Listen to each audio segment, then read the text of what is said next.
हाय, मी प्रीती. माझ्या दारासमोर छोटीशी गॅलरी आहे. ती नेहमी मी झाडते आणि पुसते आणि छोटीशी दारासमोर रांगोळ पण काढते. ते मी रोजच करत असते, पण तुमच्यासोबत आज शेअर करावं म्हटलं म्हणून दारासमोर छोटे छोटे 2 लक्ष्मीचे पावलं काढून घेतले. तसं मला मोठी पण रांगोळ काढायला आवडते, पण स्त्रीशा रांगोळ ठेवत नाही, मोडून टाकते, म्हणून मी छोटेच पावलं लक्ष्मीचे काढते. आणि माझ्या घरी तुळस पण आहे. तुळशीपाशी पण छोटेसे फुलं काढून घेते. हे बघा, दोघं अजूनही उठले नाही. मग थोड्या वेळाने श्रीषा उठली. श्रीषा उठल्याने तिला दूध वगैरे दिलं आणि झाडून काढायला घेतलं.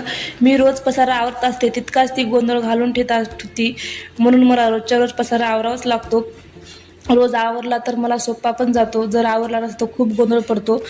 रात्रीचे भांडे रात्रीच मी घासून घेते, जेणेकरून सकाळी सोपं पण जातं आणि चांगलं पण वाटतं.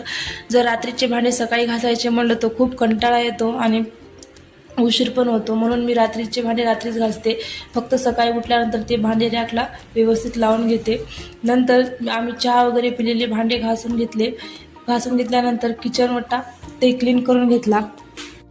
आणि मला रोज गॅस आणि किचन वट्टा घासून घ्यायला आवडतं.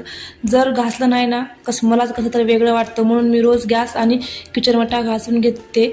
मग आंघोळ केल्यानंतर देवपूजा करायला बसले. खरंच देवपूजा केल्यानंतर खूप छान वाटतं, घर असं प्रसन्न वाटतं, म्हणून मी न चुकता देवपूजा करते. आणि देवपूजा केल्यानंतर मला पण खूप छान वाटतं.